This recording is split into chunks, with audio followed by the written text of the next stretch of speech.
Hello everyone, welcome to the third lecture session of Unit 5. In this session, last couple of sessions we saw the concepts behind STA, why do we do STA, what is the need. Then we saw what is the STA flow, that we design data, we set up constraints, we make sure that the design is properly constrained, and then we saw last session we studied about the interconnect. So interconnect is a very integral part of doing STA. That is, post layout STA is not complete without accurate interconnect data. Now in this session we will look more deeply into the clock and timing exceptions. So the agenda is we will look at we'll have an overview of the clocks, what all characteristics are associated with clocks. We will see how the clock is specified. We look at a couple of important terminologies associated with clocks, clock latency and clock skew. We will see what are generated clocks, and then we look more deeply into timing exceptions. Now, most of what we learn about in this section should ideally be applied to synthesis level as well. I mean, between synthesis and STA, there is not much of a difference when it comes to what we discuss in this session. But synthesis constraints are comparatively a bit more simpler when compared to static timing analysis. This is because STA is aimed at making sure that design works in all the operating corners, and we want to make sure very carefully that no path is missed. We need to make sure that all paths are covered, all paths are properly constrained, and so on. Synthesis again is let's say you have a couple of clocks in your design. They go through a mux, so you have an option of selecting which clock to choose for synthesis, right? Let's say you have 100 megahertz clock and 15 megahertz clock, and there's a mux, and you choose which clock would you choose for your design. You can have a choice based on a select signal. Now, when you synthesize, it's clear that you would choose a higher frequency clock because you are concerned about the performance. But for STA, you need to make sure that the design works for both the clocks. Somebody might question that, okay, the design works at 100 megahertz, it is supposed to work at 50 megahertz. Yes, it will work at 50 megahertz. There will not be any setup problem.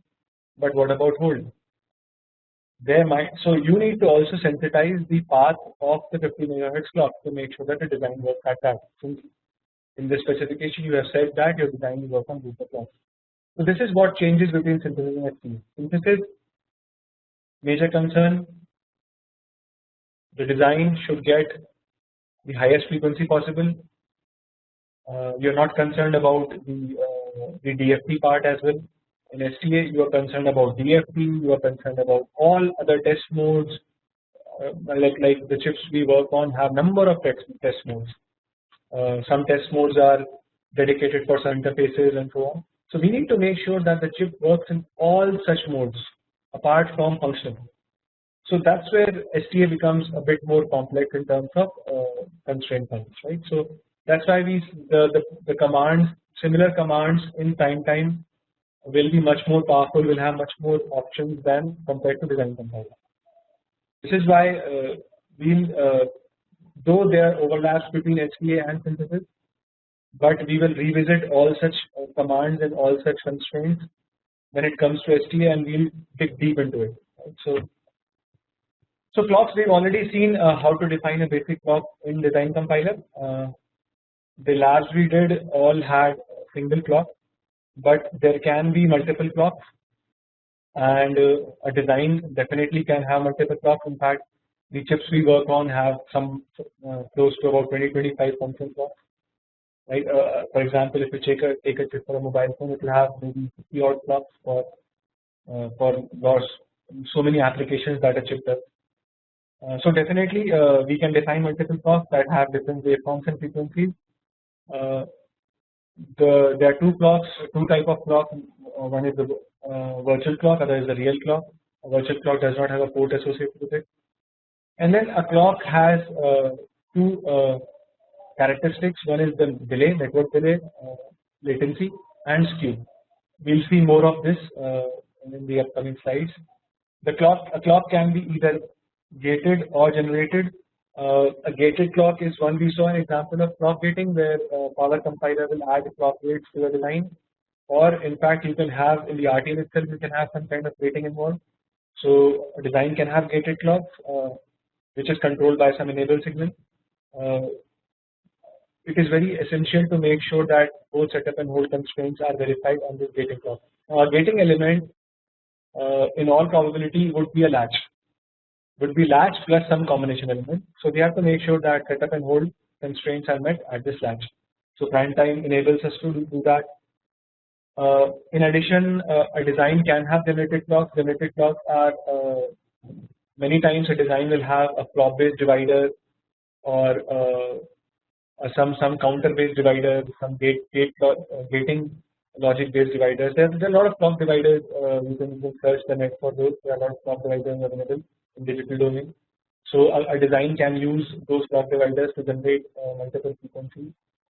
So prime time enables us to define those clocks. Then again, it comes to there's one more characteristic called transition time. So we saw this example. We saw how to specify a set clock transition in design compiler. It is not different in prime time. It's exactly same. The only thing you need to now we are talking about XTA. So we should also clearly mark out the differences between pre-layout and post-layout. In pre-layout, you would define set clock transition, yes, because you don't have actual transition numbers, and since you don't want the analysis to be optimistic, we will define some clock transition numbers. Right? We defined about 300 PS in one of our labs, but post-layout we don't need to define clock transition.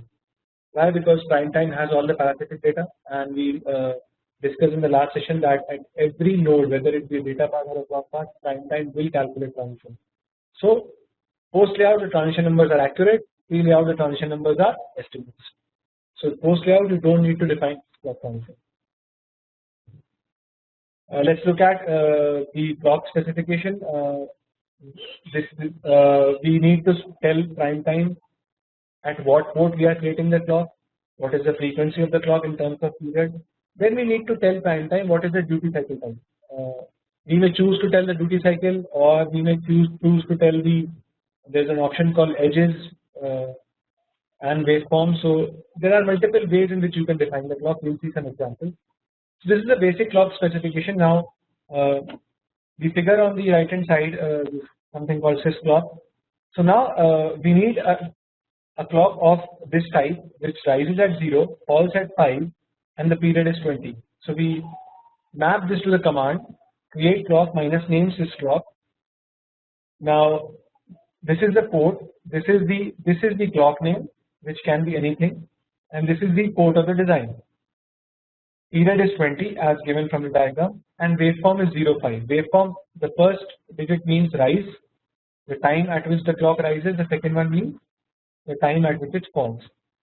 Now let's say in this case what if I do not give the waveform? If I omit this, what the PT will do, it will create a clock of period 20 and it will create a clock of default 50% duty cycle. That means it will rise at 0 and fall at 10. It will do something like this. So if you choose to omit waveform, then please make sure that please be reminded of that it will create a 50% duty cycle clock by default. Now we will see some advanced some other options of create clock. So now let's say you have this is a JTAG clock. So many times the test clocks are slower, but they are not a 50% duty cycle. They can have waveforms such as these. Where so now in this case, this is a comparatively complex clock with period being 1.2. This is the period, and in this period it rises and falls twice, right? But it repeats periodically after 1.2. So this is test clocks can be like this. So this is not a surprise. But although the functional clocks are not like this, because you would typically want one active edge per clock period, but the test clocks can have this kind of feature. So how do we define such a complex clock? First thing, you tell what is the period. Second thing, the waveform. Waveform, now you define the waveform. Rise at 0.3, fall at 0.4, again rise at 0.8, fall at 1, and it repeats in a period of 1.2. This is the way you define the complete specification by using the waveform switch. So you can explore, you can see the man page of create clock. There are many options you can try out. In fact, there's one more command, create generated clock, which we will see later. It has more options than create clock, but these are the two most famous applications of create clock. First, you give the period, most important. Then you define the waveform, and then you tell what port the clock has to be created on. Now let's look at a characteristic called clock latency. Now clock latency is so when you define a clock on a clock port, that clock will fan out to a number of thousands of registers, right? So pre-layout prime time does not have any information of the clock network. So what it does, pre-layout, it considers the clock to be ideal by default. Ideal means that the clock will reach all the clocks at the same time, and if you don't give anything, it will reach at in 0 time. So there will be no delay. So the only delay will be if any of the for any of the buffers included in the clock path. That's all. There won't be, otherwise there won't be any delay. That too, in ideal clock mode, prime time does not consider any clock network delay, whether there be buffers or wire load models, whatever. Prime time will assume every clock gets the clock in 0 time, right? To make sure, if you want to implement, if you want to estimate and apply any clock latency, there are two types. There are two ways, right? First is for post layout. This is for post layout. We can either allow prime time to compute latency by propagating the delays along the clock network. This is accurate, but it's only applicable if you have accurate parasitics, and when you have accurate parasitics only after the design has been placed about it, right? So we'll see this. We'll see this example of this in the lab also. Second way is the estimation, which is for the pre-layout part. So we can estimate and specify explicitly the latency of each clock. We can specify this latency on individual ports. Any register clock pin in the transitive fan out. Transitive fan out means all such registers on which this particular clock reaches are affected and override any value set on the clock object. This is typically used before clock resynthesis. We will see an example of this. So this is an ideal clock, for example. So this is a clock source. This is the clock source. This is PLL. Now let's say this is a chip I am working on, right? This is, and I am doing STA for this chip, this boundary here. So there will be a PLL. I define the clock at the output of the PLL, which is typically the case. But let's now consider this design. Let's say you are doing the STA of now this boundary, which does not include the PLL. So what we do is we will define the clock at the port. Assume this is the port. We define the clock at this port.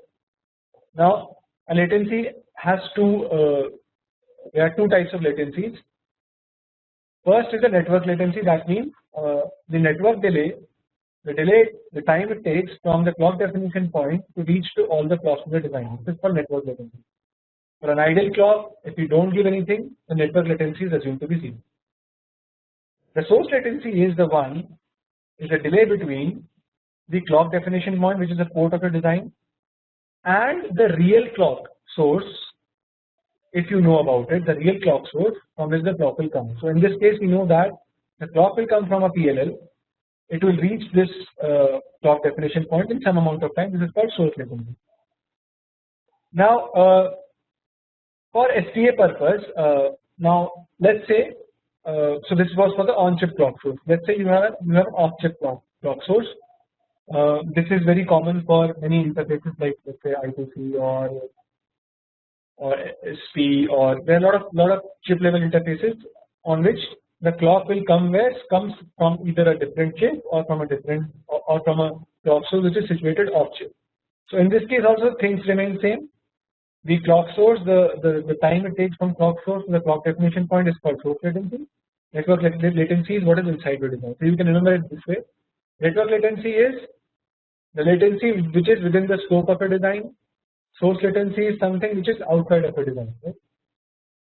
Now these are the commands which you use to define the source latency and network latency by giving minus source and minus network. If you don't give anything, by default it is supposed to be a network latency. Now what is important, what is not.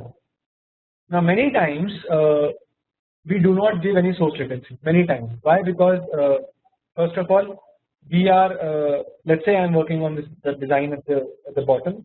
Now many times I will not be worried about the source latency because the source latency by default, I mean in most of the cases it will not affect the timing analysis of the design. We'll understand it why when we progress through this unit, but network latency now, what network latency represents is, see network latency is an estimated value, it is not an accurate value, right? When you talk about when we set clock latency, also please note that set clock latency is for the network part is only used for pre-layout. For post-layout, runtime actually calculates all the numbers because it has all the data. So when we apply the estimate of network latency, usually when I do SPA, in most of the cases I do not use either source latency or network latency.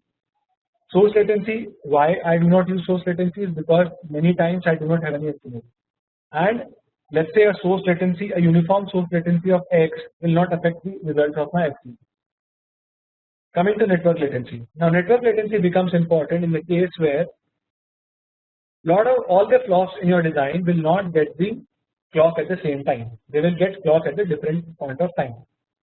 This mimics the clock tree synthesis data. So what clock tree tries to achieve in backend, it will try to make sure that the delay, the absolute delay, I mean, so let's say there are 1000 clocks on which the clock will go. It will make a buffer tree, it will make a clock tree, and the aim is to make sure that the clock reaches at all the registers in a very tight window. So the absolute difference between the latest arrival and the earliest arrival is not huge. Let's say let's say I could say that I could tell my backend guy that please try and make sure that the clock. So this is called clock skew. The maximum difference between the two registers, I mean the difference between the maximum arrival and the minimum arrival, is called the clock skew. So the aim of the clock tree synthesis is to keep this skew to a minimum. Now you can use network latency to implement that. How? You can say that set clock latency. So in this case, in this case you can use it without source or with source. The effect is same. So the other thing that mimics this process, this skew, is called clock uncertainty. We will see about that in the next slide. So, but please be careful while using the source and network latency. You should know what affects your SPA and what does not affect. If you give something like this, set clock latency minus source get clock set clock, and you have only one clock in your design, then it does not make any difference to your timing analysis. However, if you do something like this, minus early and minus late, this will make a difference because now the values are different. Now let's see what prime time does. So if you give minus early and minus late options, so what prime time will do is that from the idle clock without, so the top waveform is the idle clock without any clock latency. So the waveform is 0 and 5. Now it will apply the early value plus 1.5, so it will delay the edges by 1.5 each, this one, and this one, and then it will create one more clock inside, which is delayed by the late value. And now for setup analysis, what it will do, it will launch late and capture early. Launch late and capture early. What it means is that it will take the case which is most pessimistic, which is most restrictive. So it will assume that for setup the launch clock will come as late as possible and the capture clock will come as early as possible. Now see the difference between early and late is 1 nanosecond, and so it is 1 ns here and 1 ns here. So it will shrink your clock period by 2 ns because you are delaying the 1 edge by 2.5 and you are launching late and capturing early. For hold it will do the other way around, whatever is most restrictive for hold. It will launch early and capture late. So this is the hold.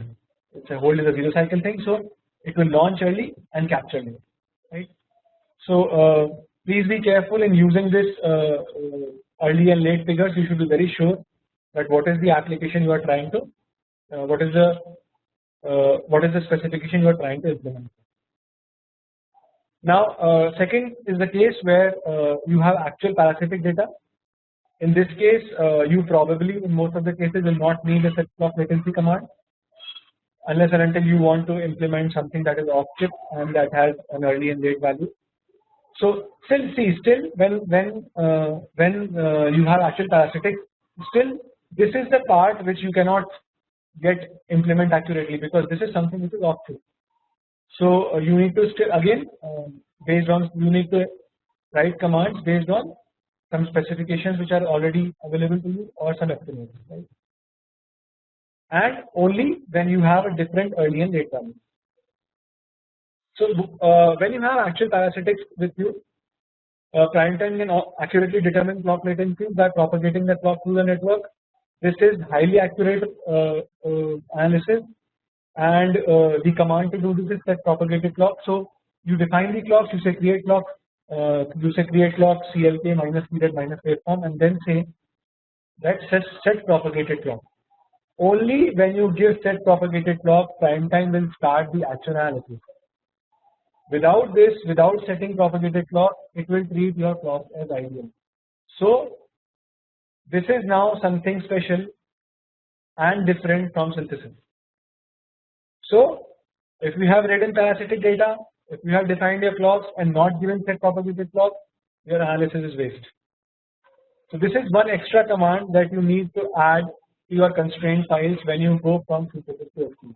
This is one of the most important commands. Please remember.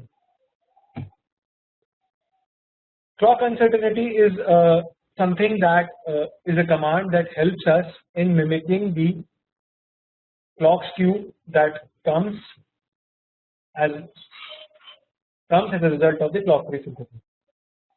Now what clock uncertainty does, let's say we apply the uncertainty minus setup. There are two options, minus setup, minus hold. You can, if you don't apply this option, the same uncertainty value is taken for both setup and hold.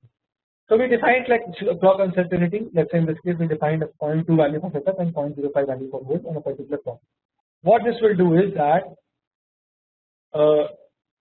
it will, for setup check, it will subtract 0.2 from the capture edge. So it is again taking whichever is the most pessimistic. So uncertainty means that the capture edge can come either late by this value or earlier by this value. For setup, it will consider the capture edge to be coming earlier because it is more restrictive analysis. It will reduce your slack. So now for setup, it will capture here instead of here. So earlier for setup without any uncertainty, it would have captured here. Now it is capturing here, right? For hold, earlier it would have been capturing here.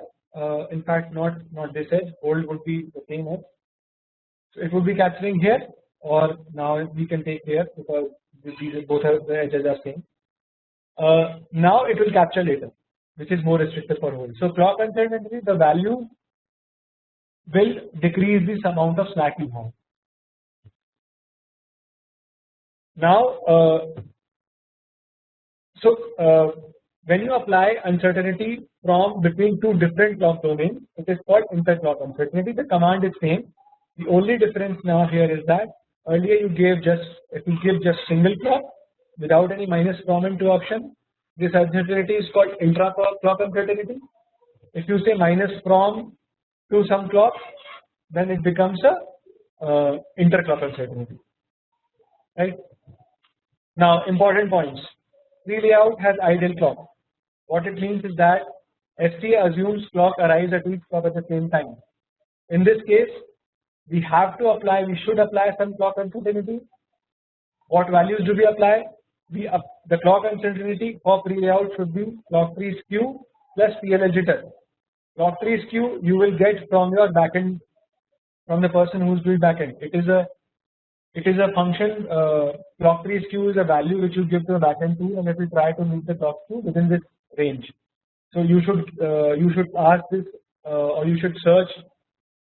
If you don't do backend yourself, you should ask the backend engineer for this value, and he will provide. If not, you have to estimate it. You can set it to either 200 PS or 300 PS depending on the clock specification. PLL jitter is the case where the clock comes from PLL and it is the spec of the PLL, right? For example, a PLL might have a 25 PS jitter. This is very important. So please do not, whenever you do synthesis or you do pre-layout STA, do not forget to apply clock uncertainty, because otherwise you are not capturing the effect of the clock skew which will come into place after the backend has been done. For post layout, now post layout, you know this, you don't need to give this. Why? Because the clock tree is accurately captured and prime time will calculate all the delay. So, but PLL jitter is still there. PLL jitter hasn't disappeared or it's not being calculated. PLL jitter is a function of a PLL.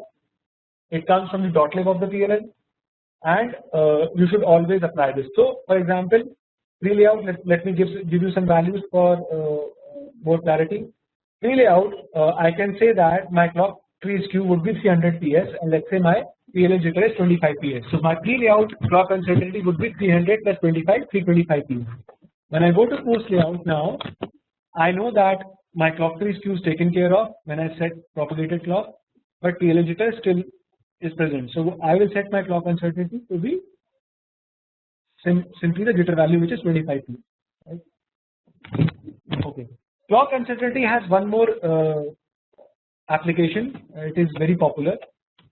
So let's say you are doing synthesis now, and your target frequency, let's say, is 400 megahertz. But you have a doubt in your mind that, okay, whatever values I'm applying, the uncertainty values, or now I applied the clock frequency now, but you want to over synthesize the design for some reason, right? For some reason you want to experiment that.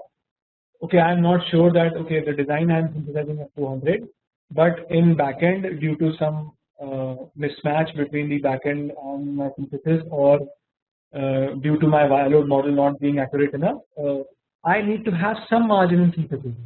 So what you could do, there are two choices. One, you can increase the clock frequency for synthesis. You can, let's say, synthesize at 450 megahertz, or you can apply an extra clock uncertainty. So so any number you apply in clock uncertainty will reduce that value from the clock period for setup check, right? And in design compiler, in synthesis, we are worried about the setup because it affects our performance. So we can use set clock uncertainty to give us some margin in synthesis, right? This is a very popular application of clock uncertainty. But the slide here gives you a very good idea of what values to give in pre-layout and post-layout. Okay, now let's come to generated clocks. Generated clocks are based on master clock. Can have a generated clock can be generated from either a master clock, a primary clock, what we call, or even one more generated clock. So you can have a generated clock. It does not require any additional constraints. It means that it does not need to be. We do not need to apply any clock latency and uncertainty, because everything will be derived from the master clock itself. Start point of the clock path is the master clock definition point. These things will become clear once we do the lab. These two statements. So in what cases do we give generated clock? One of the examples is a divider, clock divider. Now this logic is nothing but a clock divider.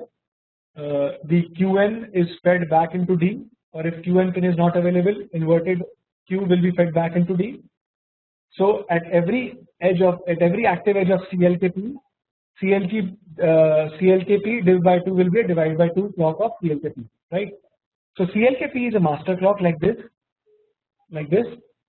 and every active edge, that means so this pause edge will generate this edge, this pause edge will generate this negative edge because it's inversion happening and fed back into D. So this is the CLK T div by 2 is a divide by 2 clock. How do we define? So if you do not do anything, what prime time will do is that it will trace, you define a master clock here, and prime time will simply stop here. It will not do anything. So all these clock points will be without clock if you do not define a generated clock, because prime time by default will not go through a sequential element. It goes through a combination element but not through a sequential element by default. That's a default behavior.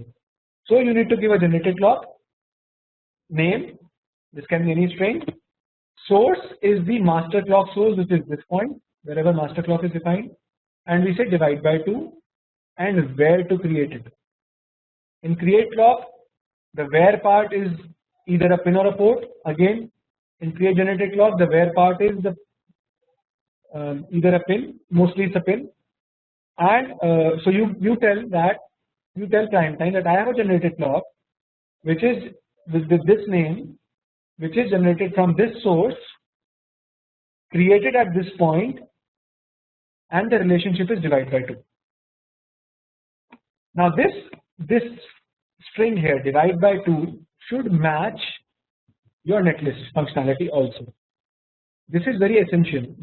The matching of the command, the create generated clock command, and your netlist structure, the functionality of a netlist is very important. If there is a mismatch, then prime time will not be able to calculate this delay. Now see this. Let's say this, you define some latency for this clock. Now what is the latency of a divide by 2 clock? The latency of divide by 2 clock is the latency of the master clock plus the latency of the path, the delay of the path from the master clock to the generated clock, right? If there is a mismatch in this string divide by 2, for example, and the functionality, let's say you give divide by 2, but the register, there is no register here, there is some buffer here. In that case, there is a mismatch, and prime time will not calculate the correct clock delay, right? So it will also give a warning. We will see what warning is that. So you should look out for these kind of warnings and make sure that you don't have any such warnings which tells you that there is a mismatch in netlist and the clock definition. Now generated clock, there can be lot many examples of generated clock. We will see few of those. There can be a multiplied clock, so there can be some logic which multiplies your clock. So instead of using a divide by, you can use a multiply by. Rest all options remain same. You can have a gated clock in the sense that so in this example, the sys clock is gated with SC control and a core clock is generated. Now in this case, there are two states, whether this core clock is off or on, right? In STA, you are concerned about the state on. You're not concerned about the off state, right? You're assuming that core clock is present always. So you don't need to worry about the SC control logic. You just need to specify a clock here at core clock and say that this clock is just a divide by 1. That means the waveform here at this clock and the waveform at core clock are both same. So divide by 1 tells that.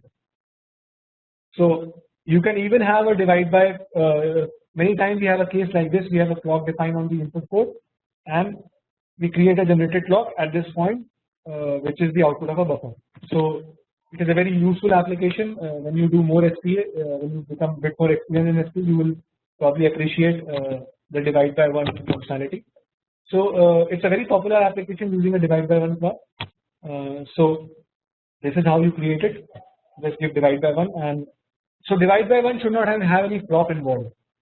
Because whenever there is a flop involved, usually the division is more than 1. The division factor is more than 1. It's either 2 or 4 or something like that. So whenever it's divided by 1, it means that it's going through a combination logic which does not include any period division. Okay, let's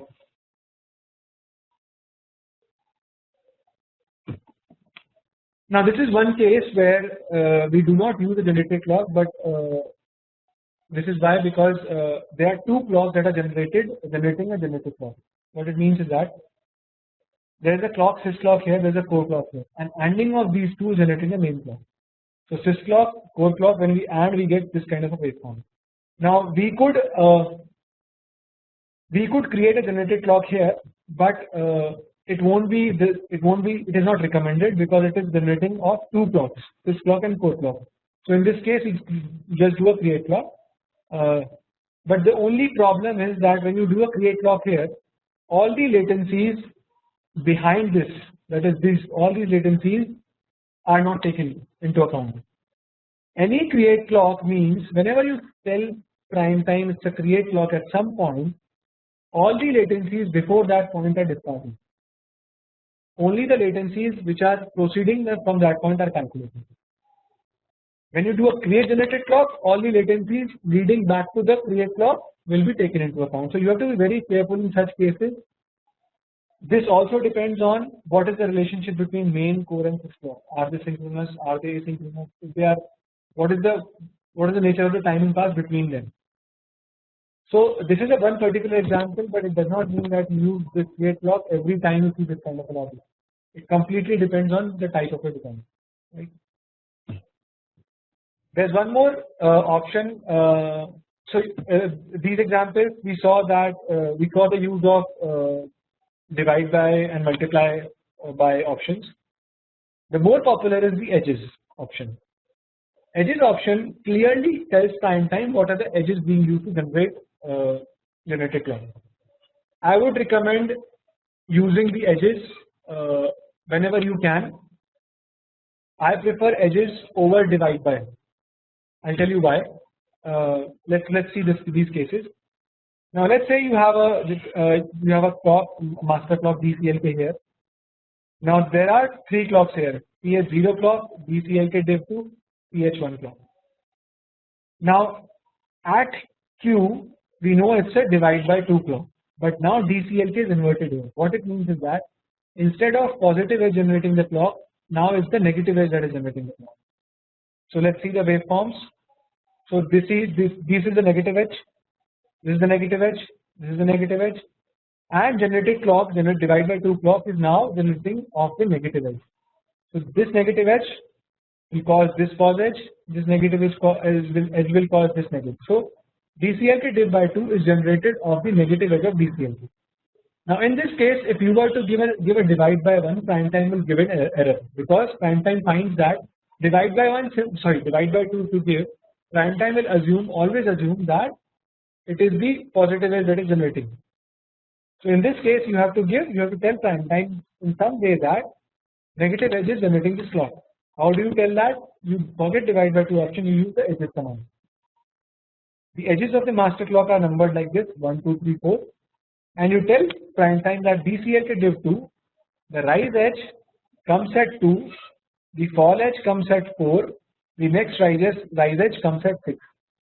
You have to give at least 3 edges, because this will define the complete period. Rise, fall and rise combined together, these 3 edges define a complete period of the generated clock. So this is what you do: create generated clock minus name, edges 2, 4, 6. 1, 3 and 5 are positive edges, 2, 4, 6 are negative. So now prime time knows that negative is being used to generate the generated clock. Similarly, PH0 clock is an AND of the master clock and the divide by 2 clock. So this is the ANDing logic. So it will generate this kind of a clock. Now looking at this waveform, PH0 clock, you can easily define the clock. What are the edges? 3, 4 and 7. Right? For PH1 clock, what are the edges? 1, 2 and 5. So now your job becomes very easy.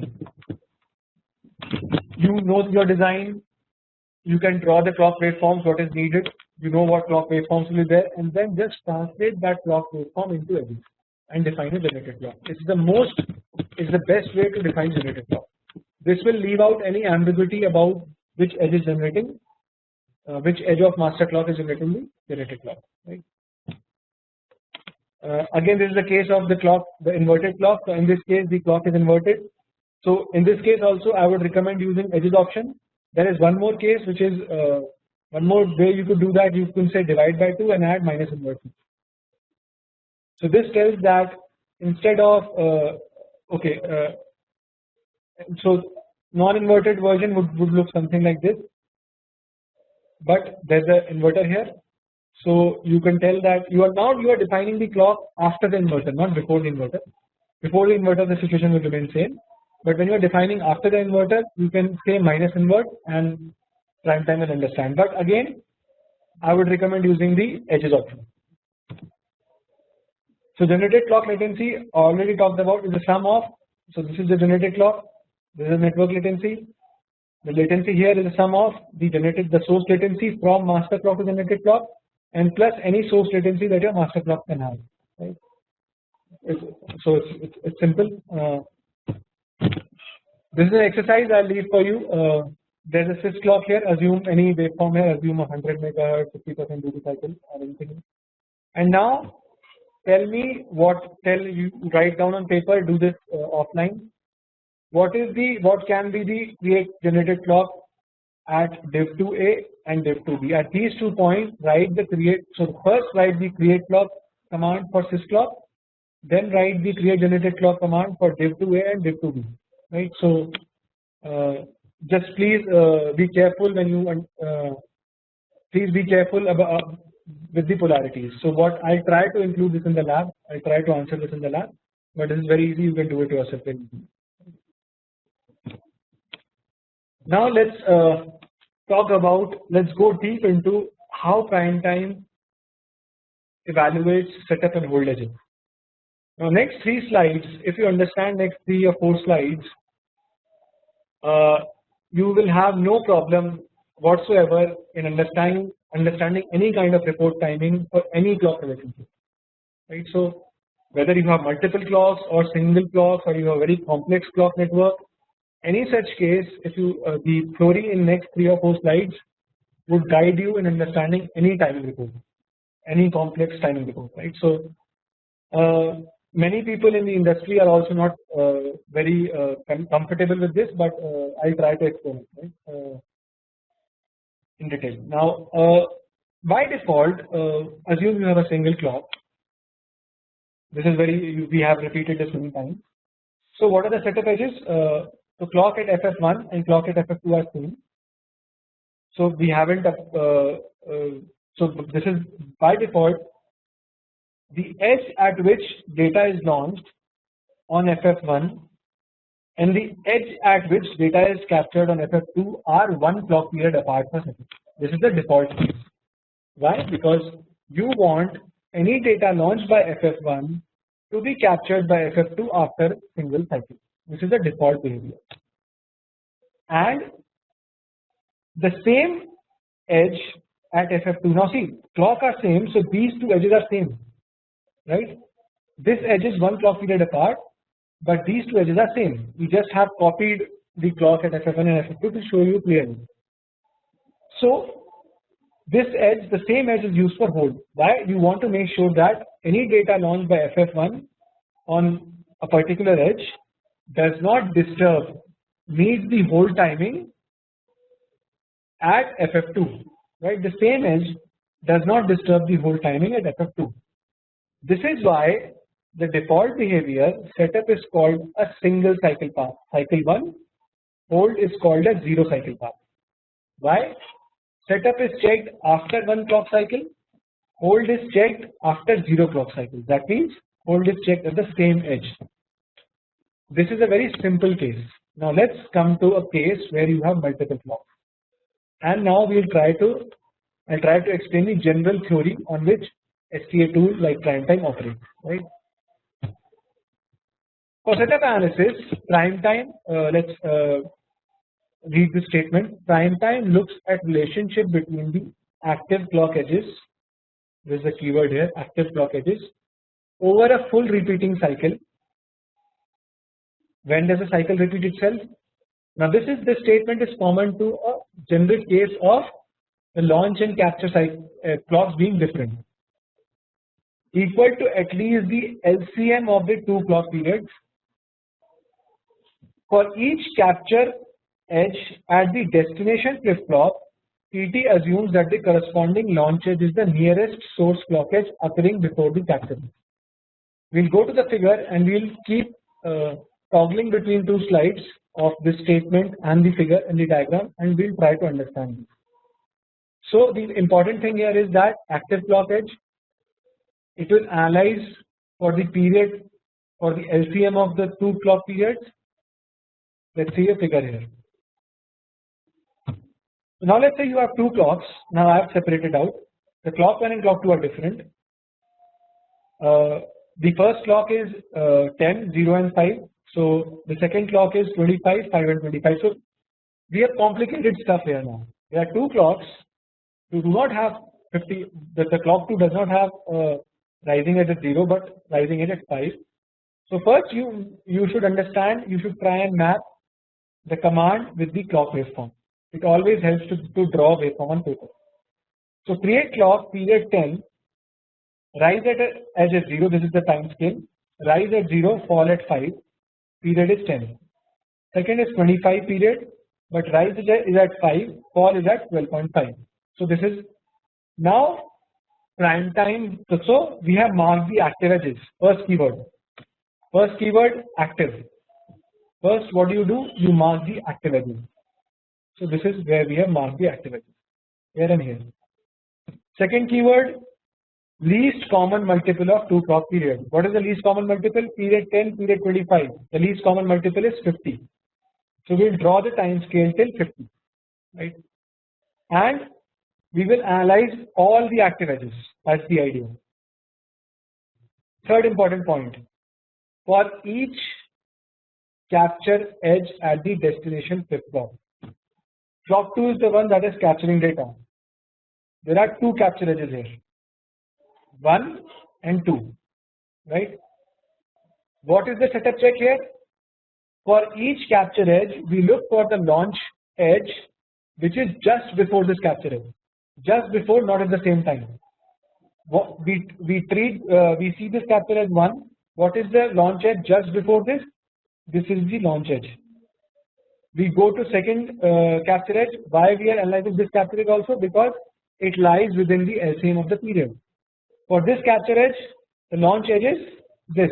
So this is the setup check. In this case, there are two setup checks. Setup 1, so launch will be at 0, capture will be at 5. Setup, so there's a 5. In first case, setup 1, there is a 5 NS difference, 0 and 5. Second, the launch is at 20. The capture is at 30.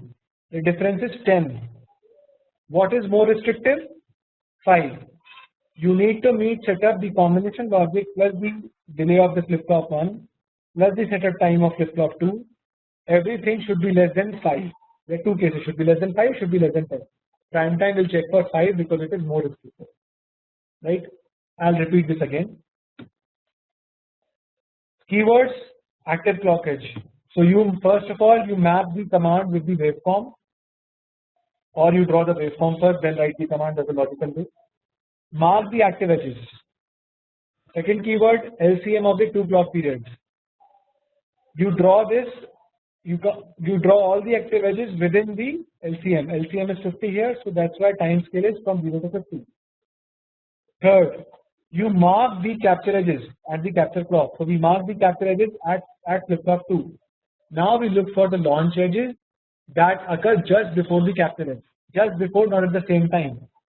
So here FF2 captures at 5. What is the launch edge just before 5? It's at 0. So one check is from 0 to 5, other check is from 30 to 20. Take whatever is the restrictive one. Now, do we need to do this analysis ourselves? No, we do not need to do this, but we need to understand this is how prime time does it for you. So now let's say I have this design and I give it to a new guy who has not understood this case, but who has only studied this case, this type of simple case. Now we'll apply this same concepts here, right? And see. Doesn't matter if the clock is same. So what is the LCM? LCM is just this one, 0 to 10, because on both sides the clock is same. We mark out all the active edges. Now so what is the capture edge? This and this. What is for capture edge 1? What is the launch edge just before it? This one happens in the past, so there will be some edge here, not at the same time. For capture edge 2, what is the launch edge just before it? This one. In this case, both are same, both have difference of 10. That's why a setup is there. In this case, the setup is of single cycle, right? So you can apply the same concept to any case now.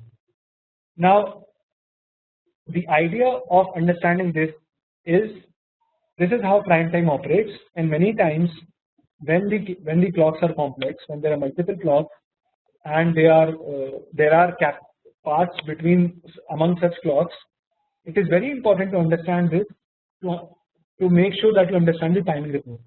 So this is how timing report will look like. It will say clock 1 launch at 0, clock 2 capture at 5. Now you should understand where the edges 0 and 5 come from, right? Sometimes there are negative numbers involved, so you need to understand where the negative number is coming from. If you understand this, you will you can use this to write proper and accurate exceptions. We'll talk about timing exceptions later. You can use it to write accurate timing exceptions later on, right? So it is very important to understand this.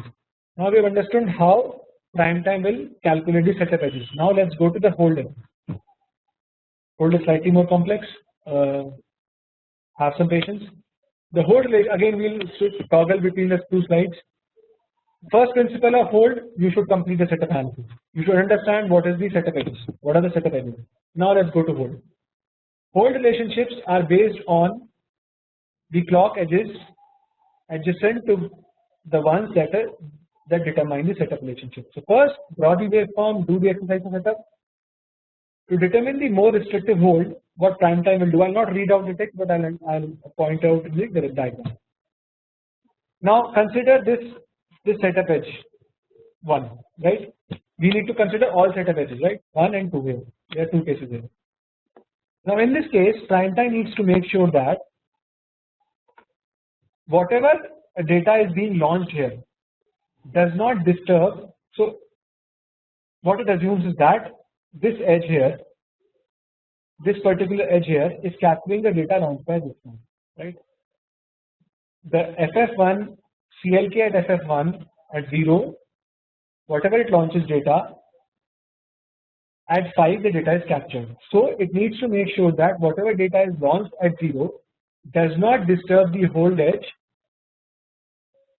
at the active edge which occurs before this setup edge. That means it needs to maintain the hold relationship for the capture edge that occurs before 5. Setup is captured at 5. The hold should be met 1 cycle behind. Always hold is 1 cycle behind setup.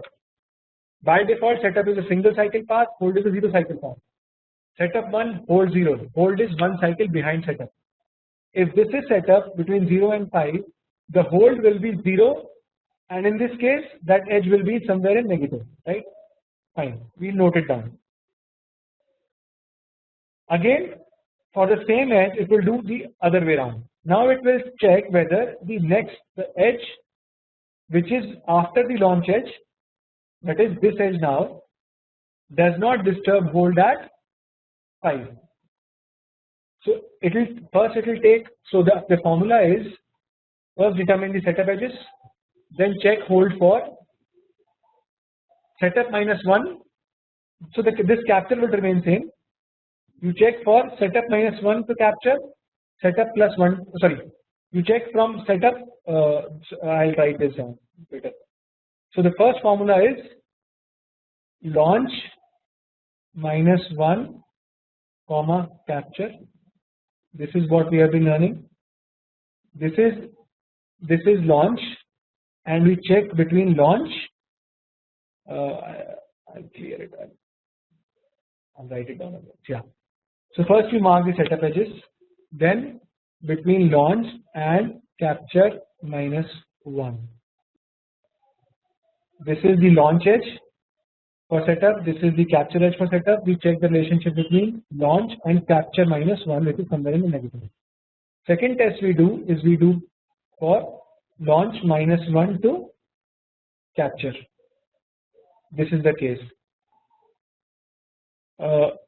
Or we'll just correct it. Sorry, launch plus 1 and capture. Yeah. So second is we do launch plus 1 and capture. So what is launch plus 1? Launch plus 1 is this edge. What is the capture edge here? Same. So hold 1A is between launch minus 1 and launch minus 1 and capture. Sorry, launch and capture minus 1. Hold 1B is between launch plus 1 and capture. Similarly, we do it for 2. Hold 2A is between launch and capture minus 1. Hold 2B is between launch plus 1 and capture, right? Among all these cases, prime time will only report which is most restrictive. What is most restrictive? Hold 2B. Why? Because the edges are the same. 0. 0, 0 is most restrictive. Or in some cases, what can happen? If the launch edge is before the capture edge or hold, that can be more restrictive. But in this case, I guess hold 2B would be most restrictive. So anytime you look at two clocks, you first determine what are the setup edges. Second, you determine what is the hold edges. Why do you need to do this? You need to do this to understand the report timing report. We when we define the clocks, any multiple clocks, any number of multiple clocks, prime time will do this for you automatically. But when you look at report timing, you should understand how prime time came up with this. Is it correct or not? Many times by looking at the report timing, you will know that, oh, my clock definitions are not correct. I need to correct them, right? So this is how you first you understand it, and then you apply these concepts to understand the timing report, and then you can verify that whether your generated clock definitions are correct or not. Now, this is an exercise we'll try to do it in lab also. Consider a master clock. Consider these 3 generated clocks.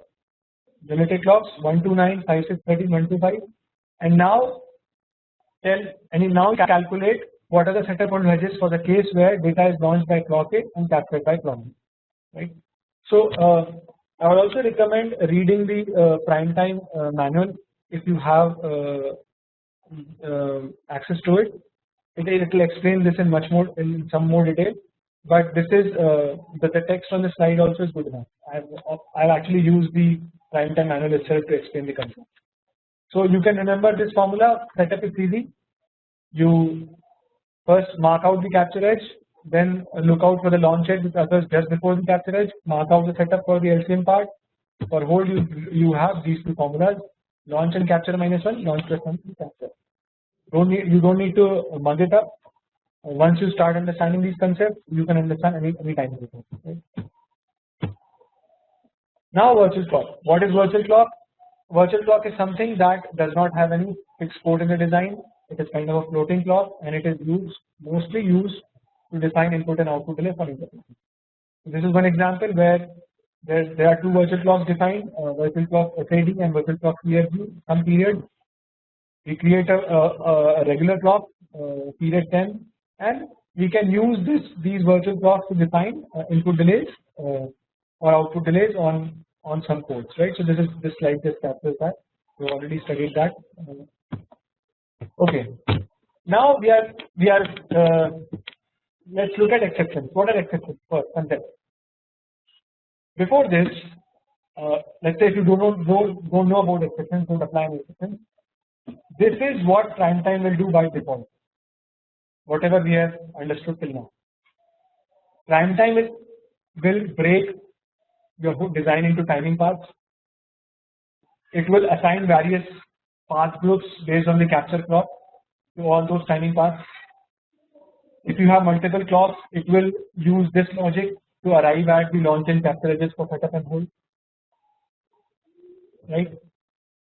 And if you have multiple clocks, it will assume that, if you don't give any exception, it will assume that all clocks, whether they are whether the period have LCM, limited LCM or not, it will try and it will assume that all clocks have path among each other.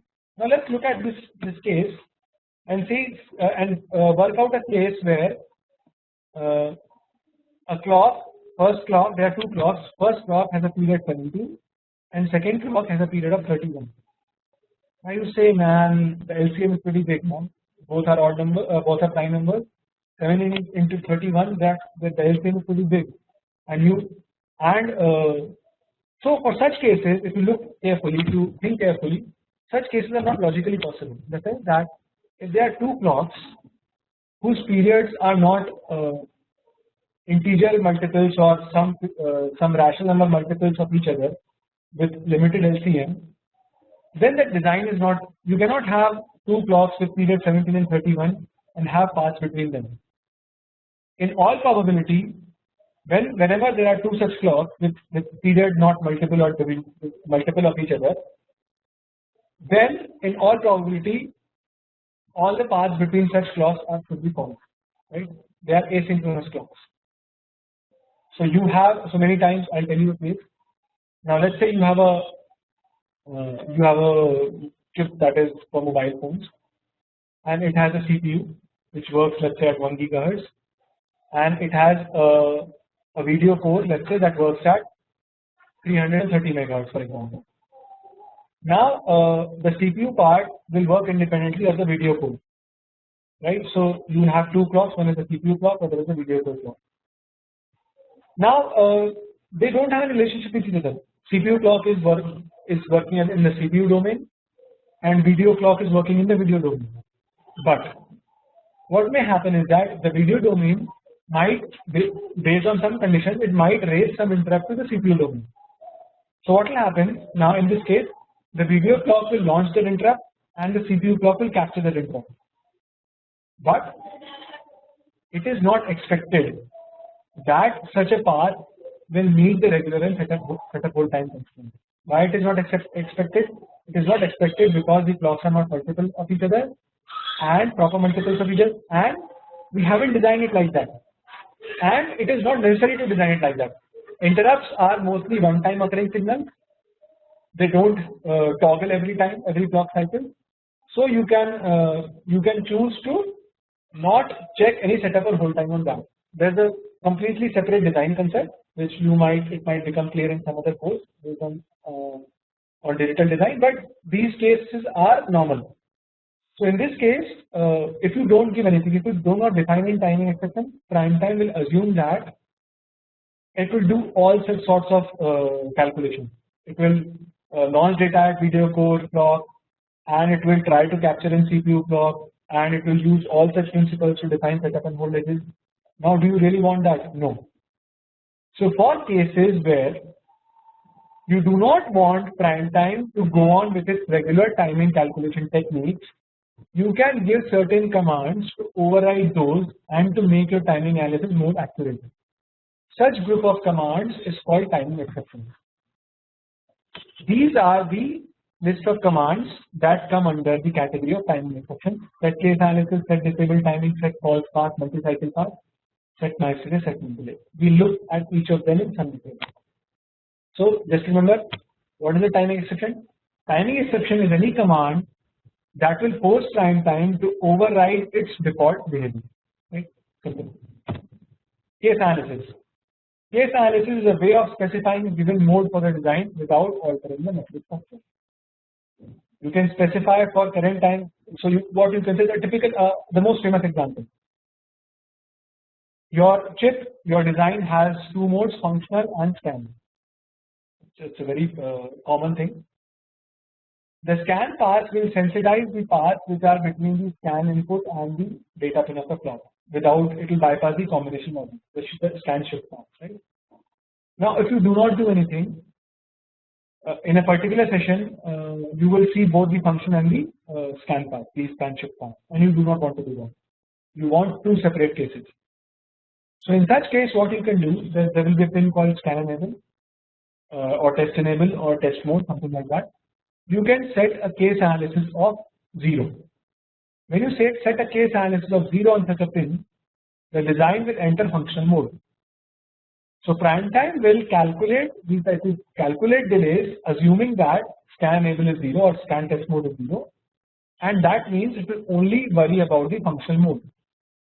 So any such case, a scan test mode like signal, typically it would mean that if we set 0 on this, it will switch off all the paths which are from scan enable to the next data pin of the clock. So but the netlist remains same. You do not need to make any modification in the netlist. You can just use set case analysis to tell prime time that okay, I want you to analyze timing assuming that this signal is 0 or this particular signal is 1 or this particular signal can only rise or this particular signal can only form. These are two examples here, right? You can say that set case has 0 and I in 1. You can say that you can set a rising case analysis on these pins, these two pins, which means that there will not be any fallage here. There is one example at the end of the session which will make it clear when to use a case analysis, but this is a very powerful command and it is a very popular command. And most of the times, the most practical functionality, the most popular functionality is to assign different modes for STA. You can have one mode for functional, one mode for scan, one for some other test mode, and use and set case analysis, appropriate case analysis on the controlling pins. Second is false path. So I was discussing a case where there's a video core and there's a CPU and there's an interrupt signal and you don't want prime time to check the setup hold between these two domains. So what you could do is you can tell prime time set false path and you can set the false path on this interrupt signal. What it will tell prime time? It will tell prime time do not check any timing constraint on this signal. So it will not check any setup or any hold on this particular signal, which is what we want. So by definition, false path is a logic path that exists but should not be analyzed, whatever case we were talking about.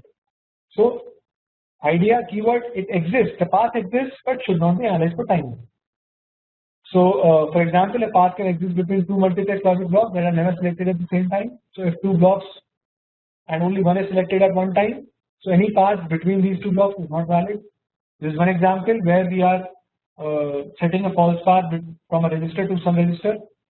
We should be careful about what to use them from, what to use them to. Remember, for a register to register path, start point is always the clock pin and capture is always the data pin. So you should be careful. In from part, there always should be a clock. If you are mentioning a path start point, so in from you should always mention the clock pin of the register. In capture, if it's a flop, you want to set the false path on. So -2, you should always mention the data pin, not the other way around. So if you set, so it should always be very specific. You should always be very specific to avoid any errors, right? This is very dangerous. All timing exceptions are very dangerous. If you give a wrong command and it is accepted, then it is the most dangerous situation. A typical chip can have hundreds of false paths, and it is a difficult task to debug that if you have given any wrong command and which is accepted. So for example, if you by mistake do a FFV3 and it's a valid flop, so it's a wrong timing exception. Timing will not be checked, and in my experience, any timing that is by mistake not checked will most probably violate on chip, and you will have a lot of problems in debugging on silicon. So timing so any timing failure debugging on silicon, it is very difficult, right? So please be careful when you apply false path, right? False path is mostly used to define clock relationships. So one example, I told you that you can set a false path on the interrupt system from video core to that goes from video core to the CPU.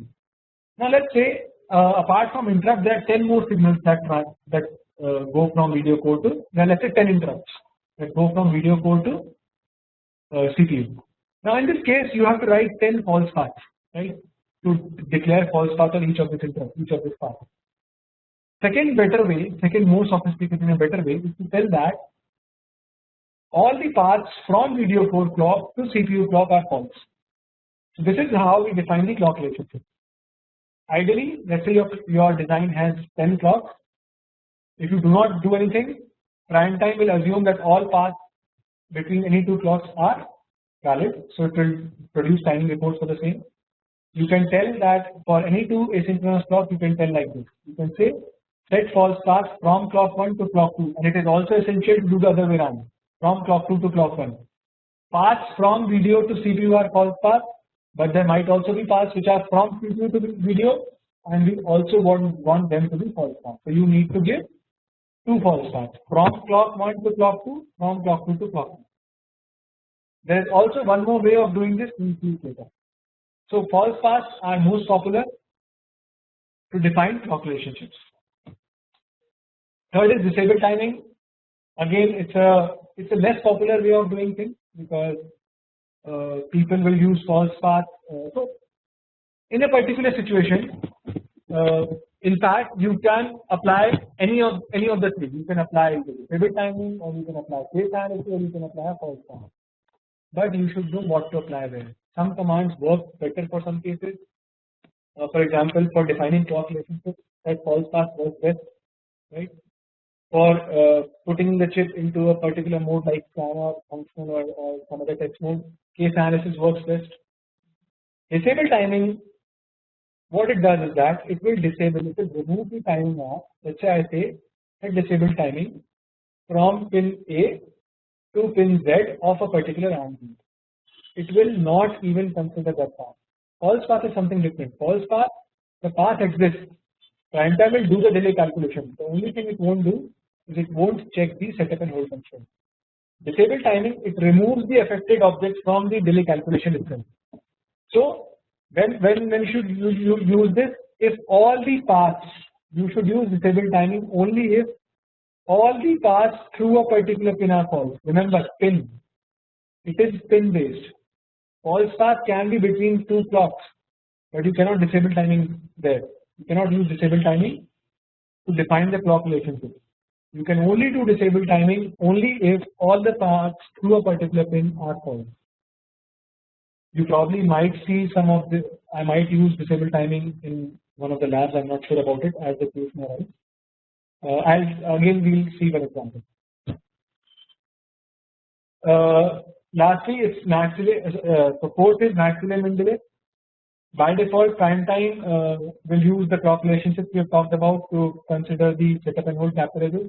If you want to override it, you can use max delay or min delay command. Again, these are quite dangerous. You should be very careful before using them. Now, let's say there's a regular REST to HB path, and by default, prime time will use the normal setup and hold capture edges to check the timing constraint. But let's say you have some notion that the path from REST to REST should not take more than some time. You can apply such type of timing constraint. That's max delay 12 from REST to REST. With this, if you apply this, ideally, in this case, this example, okay, ideally in this case, you should say get pins REST-CP to get pins REST-D. This is the accurate case, more accurate command.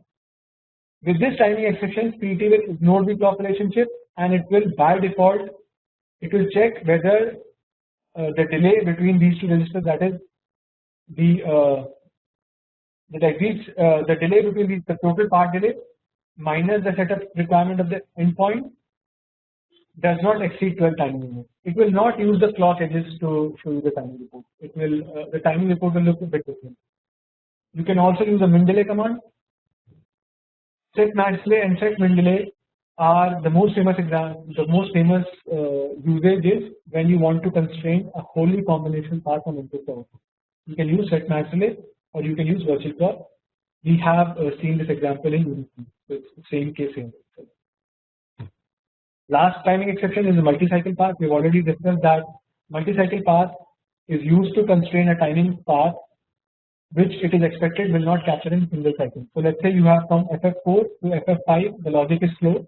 You know that, so by default setup capture is single cycle, hold capture is 0 cycle, and you know that path between FF4 and FF5 is not going to meet a single cycle, so you can tell prime time accordingly. How do you do that? Like this. You tell prime time that set multi-cycle path minus FF2 from FF4 to FF5. What it means, the default value for setup, as I talked before, is 1. You are making it 2. Default, the case would be that this launch edge, the capture would happen here, but now you are telling prime time to shift the capture edge by 1. Minus 2 means default is 1. 2 means you shift the capture edge by 1. So now the capture becomes 2 clock period. If you give setup 5, it will, the default is this one, it will jump by 4, right. So this formula set multi-cycle path minus setup n means that you first check what is default and then you jump by n minus 1. So in other words, you can also say that the number here tells how many clock periods the path will take. So here it will take 2 clock periods instead of 1. Now the principle is, we've also seen earlier in the earlier slide, that hold edges are determined by setup edges. Now in this case, what we did, we shift the setup edge, right. Earlier the capture edge was this, default capture edge was this, we have shifted it. Correspondingly, hold will also shift. If you give just this simple this command, what prime time will do, earlier it was checking hold between this and this. Now it will shift the hold edge as well. Hold is always setup minus 1, right, by default. So now the hold will get checked between this edge and this edge, which is not what we want. The hold relationship should remain intact. Why? Because if you see, there's nothing happening to hold. We still want to make sure that whatever gets launched on a particular clock period at FF4 should meet on the same edge, it should meet hold at FF5. Hold, we will still, the setup becomes 2, hold becomes 1. We do not want that. We want the hold to be pulled back to 0. How do we do that? Like this. Actually, for any multi-cycle setup path, we should give a hold path as well. So by default, okay, after applying this command, setup becomes this, hold becomes this. So we have applied this command. In addition, we also applied this. So almost always the case will be set multi-cycle path minus setup n. Along with this, you also tell set multi-cycle path minus hold and minus 1. This 1 means you pull back by 1. Default was this. As soon as you gave the first command, prime time shifted the hold edge to 1. By giving set multi-cycle path minus hold 1, you are pulling it back. You are pulling it back, right? So again, remember, for setup, if you give number n, for hold you give n minus 1, right? So this is multi-cycle path. Now let's do an exercise. In this exercise, there's one case where you can use multiple. You can use more than one type of command. What is most suitable? Let's see.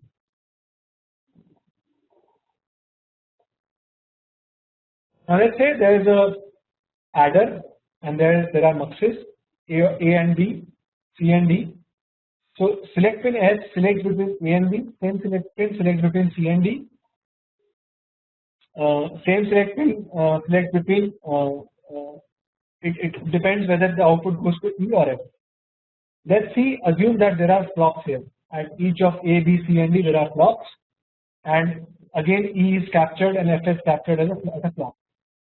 Now let's consider case when S is 0. When S is 0, A will go ahead, C will go ahead.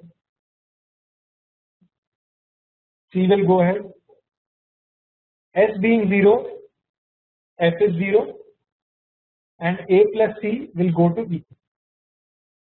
When SO, I will write it. So yeah, so the path, the valid path is from A to E, A to C, C to E, A to E, and C to E. Other case, D to F, D to F. So if you do not do anything, if I am not doing anything, if I am not applying any timing, if I am not applying any exception, what PT does, it will report all. You can actually, it is very easy to make this, write it into a verilog. You should write this into a verilog, and you don't need to actually include the clock as well. You can simply write the combination clock and define virtual clocks at A, B, C and D. In fact, let me do this in one of the labs. I'll do this in one of the labs. I'll make that kind of circuit. So by default, prime time will report from A to F also, because it does not, it considers S to be, it's a static timing analysis. It will not assume any value in it. Now how do I switch off the path from A to F, for example, because A to F is not a true path. First case, I can use a case analysis. I can say set case analysis 0 on S. As soon as I do this, the only paths reported will be from A to E and C to E, but all other paths will be switched off. B to F and D to F are also switched off. Now I also want to check paths from B to F and D to F. What do I do? Now I set the case analysis to F is equal to 1. This is one method of doing it, and it's a good method of doing it. So you first, if you do not want unwanted paths, you should first check for S is equal to 0. Secondly, you should check S is equal to 1.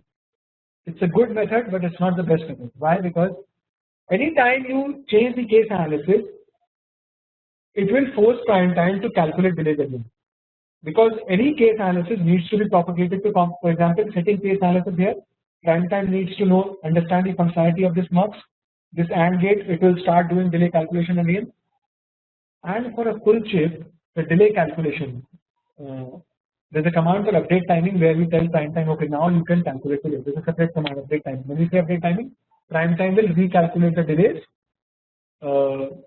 if any of the constraint has been changed, any such constraint, right? A case analysis means that the delay needs to be calculated again. For a full chip, for a huge design, this is a very time consuming effort. I mean, it can take up to 2, 3, 4, 5, 6 hours, even 10 hours, even 12 hours, even a whole day for a big design. You do not want that. So you should choose exceptions carefully. Other case, what I can do, I can use a false path. I can say set false path from A to F, from C to F, from B to E, from D to E. Now this is a much more intelligent timing exception. Why? Because now after applying the false path in the same session, right, I am able to see timing from A to E, C to E, D to F and D to F. I am able to see all the valid timing paths. This is better than case analysis, right? So in this case we saw that you can apply a case analysis, you can apply false path, you can even apply a disable timing. Let's not go into that. Again, the worst method of doing it.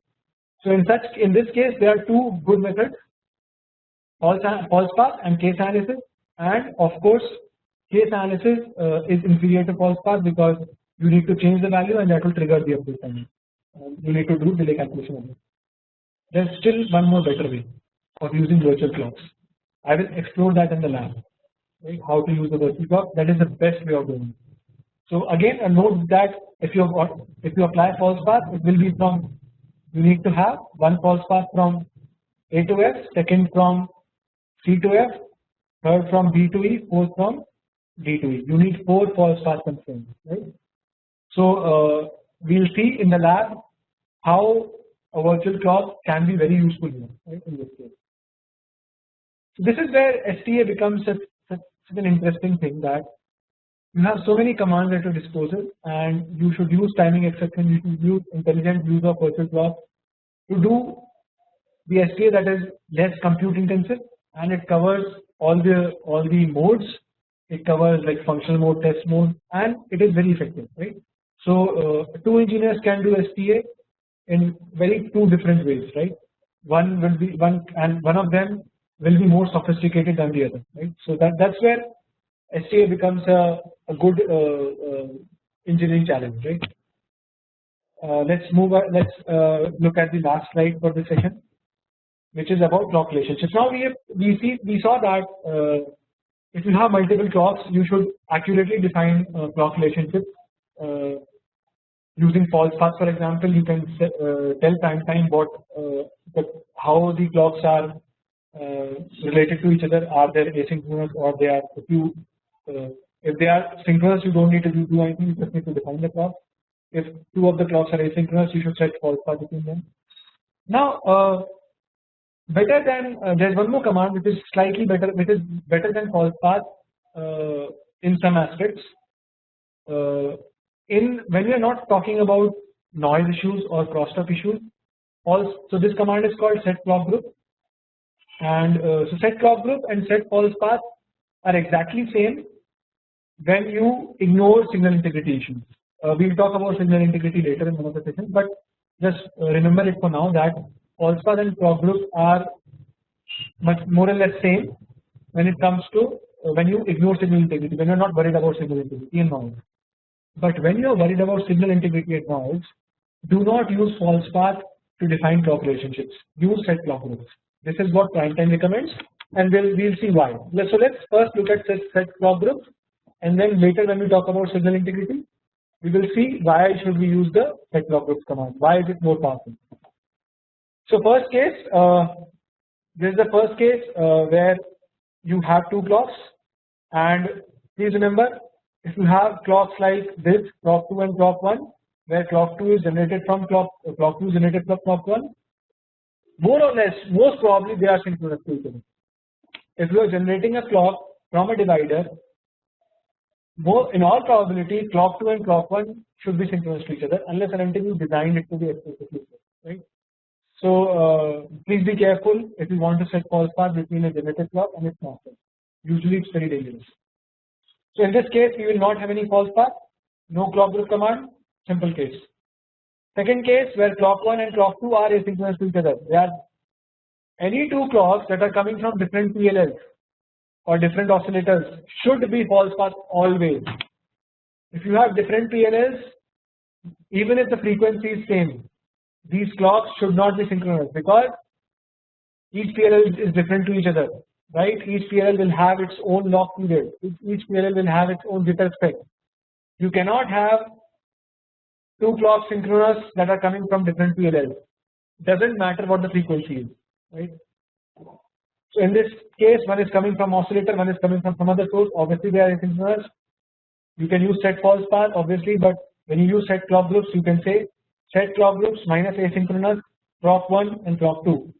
So that the group command tells that CK1 is a different group, CK2 is a different group. So you are telling that the group to which CK1 belongs and the group to which CK2 belongs are asynchronous to each other, right? Third case, where you have CLK1, and so this is a case where there is a mux. At one time only one clock can be active. So in this case you can tell, again you can have false path here, clock 1 to clock 2 false path, clock 2 to clock 1 false path, or you can have case analysis here. But in this case, set clock groups is more powerful. You tell it that these two groups are logically exclusive. That means that in one analysis at one point of time only one clock is active, biologically exclusive. So asynchronous means both the clocks are active in the design, but the paths between those are false. Logically exclusive means that only one will be active at one point of time. Now, from a timing analysis point of view, this command asynchronous, you could also use asynchronous here. In this case, for the third case here, where there is a mux, you can even use asynchronous or you can use false path. But logically exclusive is useful when you have signal integrity, when you are including signal integrity in your analysis, you are including noise analysis. We will see again why. Why is it important to make sure that you are using the correct switch, whether it be logically exclusive or asynchronous when it comes to signal integrity? Without signal integrity, there is no difference between second case and third case. In second case also the clocks are asynchronous, in third case also. So in both the second and the third case, their prime time will not check for any path that is launched from clock 1 and captured at clock 1, or the other way around, or the vice versa, right? So this was the last slide. It was a bit more technical this session. We learned a lot more about clocks. So my promise is that if you understand this lecture perfectly, you will be a good ST engineer. This session contains one of the most important concepts of STA, and that is the clocks and the clock relationships, plus timing exceptions.